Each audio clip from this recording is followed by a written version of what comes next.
দুর্গা মাই কি জয়, বলো দুর্গা মাই কি জয়।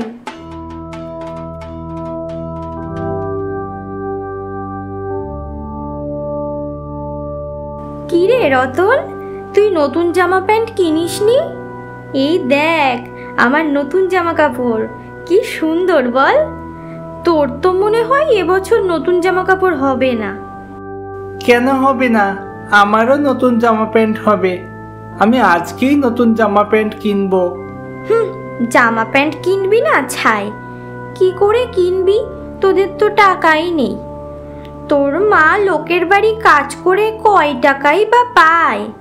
যা যা বাড়ি যা, আর এখানে দাঁড়িয়ে থাকিস না।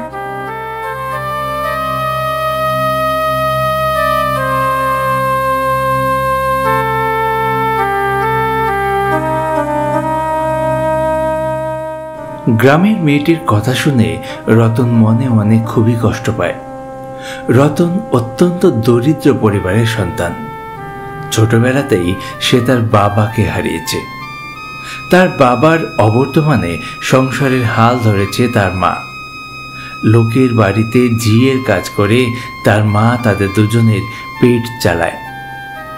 দুবেলা দুমুঠো খেতে পাওয়া যাদের কাছে বিলাসিতা, নতুন জামা কাপড় কেনার ক্ষমতা তাদের কি করে হয়?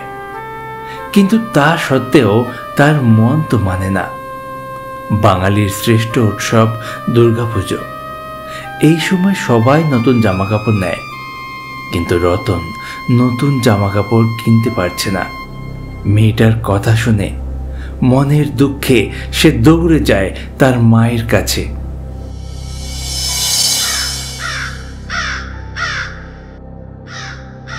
মা, ও মা, আমি নতুন জামা প্যান্ট নেব। সবাই তো নতুন নিয়েছে। নতুন জামা কাপড় পরে সবাই ঠাকুর দেখতে যাবে, কিন্তু আমি কি পরে ঠাকুর দেখতে যাব? আমাকে আজকেই তুমি জামা প্যান্ট কিনে দাও। নতুন জামা প্যান্ট কি করে কিনে দেব বাবা? দেখছিস তো আমাদের অবস্থা। লোকের বাড়িতে ঝিয়ের কাজ করে কোনো রকমের সংসার চালাচ্ছি।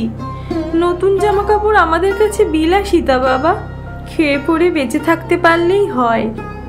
না, আমার নতুন জামা প্যান্ট চাই। কিছু শুনতে চাই না আমি। আমাকে আজকেই কিনে দিতে হবে। আমি আজকেই নতুন জামা প্যান্ট নেব। রতন, ওই রকম জেদ করিস না। এত জেদ ভালো না। সবার সাথে আমাদের তুলনা করলে হবে না। লোকের বাড়ি কাজ করে কোনো রকমে বেঁচে আছি। একটু ভালো মন্দ রান্না করেও তোর সামনে দিতে পারি না। নতুন জামা কাপড় কিভাবে দেব বল বাবা? না না না, আমাকে কিনে দিতেই হবে। আমাকে কিনে দিতেই হবে। আমি কিচ্ছু শুনতে চাই না, কিচ্ছু শুনতে চাই না। রতন, ভালো হচ্ছে না কিন্তু বলে দিচ্ছি। এত বড় ছেলে হয়েছিস, এখনো মায়ের কষ্ট বুঝিস না। এত যদি নতুন জামা কাপড় পরার শখ থাকে, তাহলে নিজে রোজগার করে নিয়ে গিয়ে যা। যা, বেরিয়ে যা, বেরিয়ে যা, বেরিয়ে যা, বেরিয়ে যা।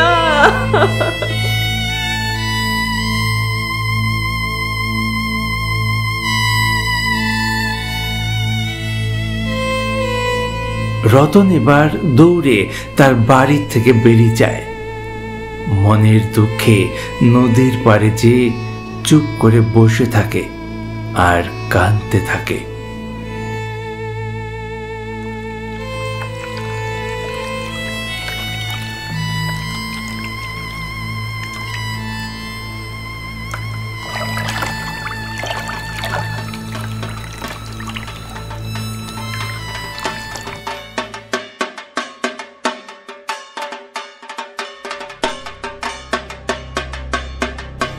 এইভাবে সারাটা দিন চলে যায়।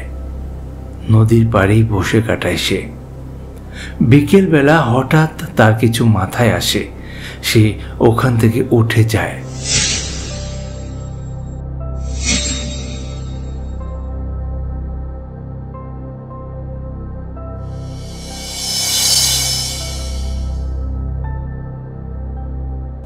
ঠিক সন্ধেবেলা রতন হাঁটতে হাঁটতে জমিদার বাড়িতে যায়। জমিদার বাবু, আমাকে একটা কাজ দেবেন? আমার একটা কাজের খুব দরকার। কাজ করবি? এত ছোট বয়সে তুই কি কাজ করবি রে? হ্যাঁ, এই বয়সে তুই কোনো কাজই করতে পারবি না। যা যা, বাড়ি যা। না জমিদার বাবু, আমাকে একটা কাজ দিতেই হবে। আমার বাড়িতে খুব অভাব। মা আমাকে পুজোর একটা জামা কাপড়ও কিনে দিতে পারছে না। দিন না বাবু একটা কাজ, আমি ঠিক করতে পারবো। জমিদার চন্দ্রশেখর খুব একটা ভালো লোক না, যে বেআইনি কাজকর্ম করে, মানুষের উপর অত্যাচার করে, লোক দিয়ে বিভিন্ন জায়গায় ডাকাতি করায়, লোকের বাড়িঘর দখল করে নেয়। গ্রামের লোকজন তার এই স্বভাব চরিত্রের কথা সবাই জানে, তাই গ্রামের লোক এই জমিদারকে খুব একটা পছন্দ করে না। জমিদার রতনের কথায় অনেক ভেবে বলল, প্রতাপদের বাগান চিনিস?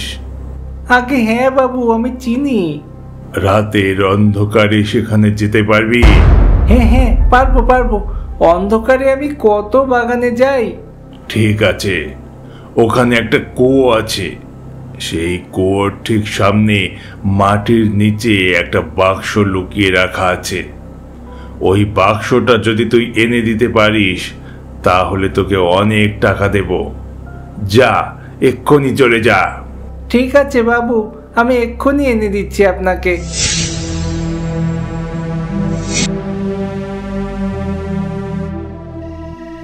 রতন টাকা পাবার আনন্দে দৌড়ে যায় সে বাগানের দিকে। এই প্রতাপদের বাগান খুব ভয়ঙ্কর। ওখানে নাকি ভূত থাকে। রাত্রে সেখানে কেউ যেতে পারে না। মাটির নিচে পুঁতে রাখা ওই বাক্সটায় রাখা আছে একটা মন্দিরের গয়না। জমিদারের লোকেরা একটা মন্দির থেকে গয়না চুরি করেছিল। পুলিশের ভয়ে তারা সেই গয়নার বাক্সটাকে মাটির নিচে লুকিয়ে রেখে আসে। কিছুদিন পর সবকিছু মিটে গেলে জমিদারের লোকজন ওই বাক্সটিকে উদ্ধার করবার জন্য অনেক চেষ্টা করেছে, কিন্তু কিছুতেই পারেনি। ওই জায়গায় যেতে সবাই ভয় পাচ্ছে।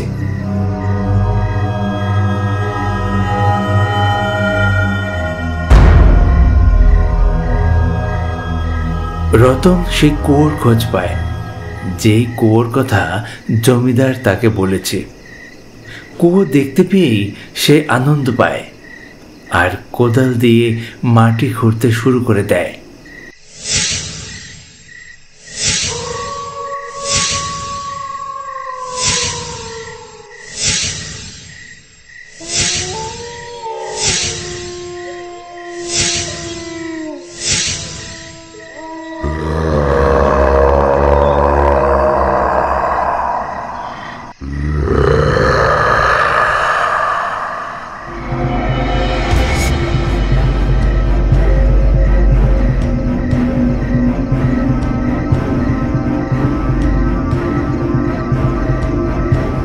হঠাৎ মাটি কাঁপতে শুরু করে দেয়। ভয়ঙ্কর শব্দ শোনা যায় জঙ্গলের ভিতর। ভয়ে রতন থরথর করে কাঁপতে থাকে। দৌড়ে পালিয়ে যাওয়ার ক্ষমতা তার নেই।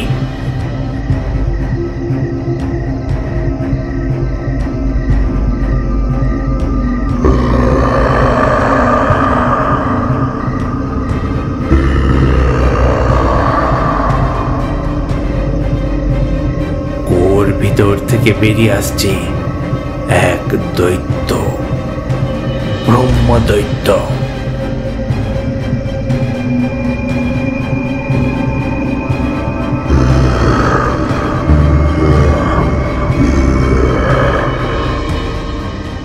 এই ব্রহ্মদত্ত হলো সেই মন্দিরের পুরোহিত, যেই মন্দির থেকে এই গয়নাগুলো চুরি করা হয়েছে।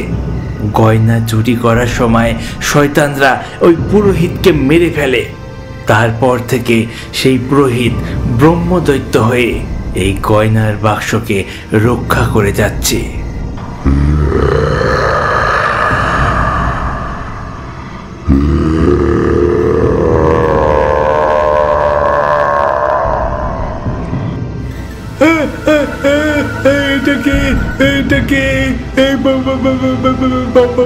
বাঁচাও, বাঁচাও।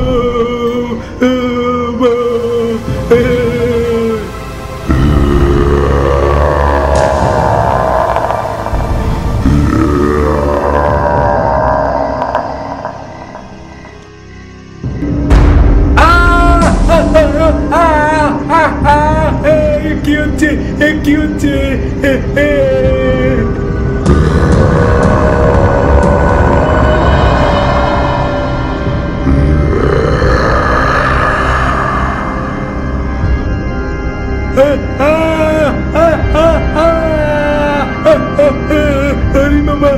ওরে মামা মই বেঁচি।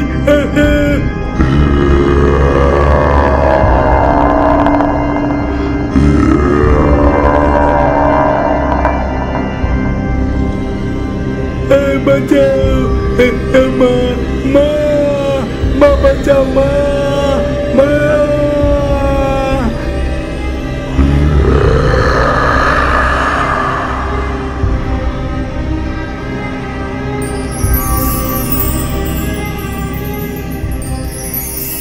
দাঁড়া, ওকে ছেড়ে দে,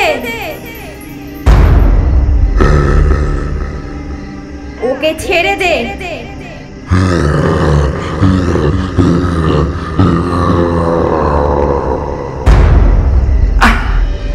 শোন বালক, ওই পাপী জমিদারের কথায় এখানে এসে তুই খুব ভুল করেছিস। আজকেই তোর জীবনের শেষ দিন হতো, কিন্তু তুই নিষ্পাপ, বারবার মা বলে ডাকছিলি, তাই তোকে আমি বাঁচাতে এলাম। যা, এখান থেকে চলে যা, ওই বাক্স ধরতে গেলেই তুই মরে যাবি। আপনি আপনি কে মা? আপনি কে? আপনাকে আমি দেখতে পাচ্ছি না তো, আপনি কে? আমি মহামায়া।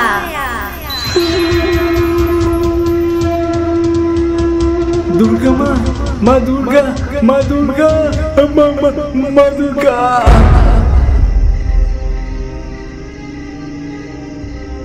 মা দুর্গার রূপ দেখে রতন সেখানে অজ্ঞান হয়ে পড়ে যায়। কিছুক্ষণ পরই তার জ্ঞান ফিরে আসে। জ্ঞান ফিরে আসতেই সে জঙ্গল থেকে দৌড়ে বেরিয়ে যায় তার মায়ের কাছে।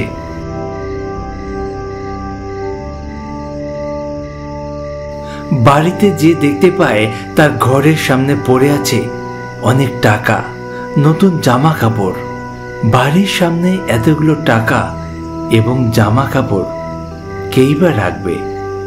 তারা বুঝতে পারে রেখেছে স্বয়ং মা দুর্গা। জয় মা দুর্গা জয়, জয় মা দুর্গা জয়, জয় মা দুর্গা জয়। এদিকে সেই জমিদার হঠাৎ স্ট্রোক করে এবং প্যারালাইজড হয়ে যায়। তার শরীর সম্পূর্ণরূপে অকেজ হয়ে যায়, না পারে কথা বলতে, না পারে নড়াচড়া করতে। হয়তো এটাই মা দুর্গার দেওয়া তার পাপের শাস্তি। সকল দর্শককে জানাই দুর্গা পুজোর শুভেচ্ছা। সকলে ভালো থাকুন, সুস্থ থাকুন আর আমাদের ভিডিও দেখতে থাকুন। ধন্যবাদ।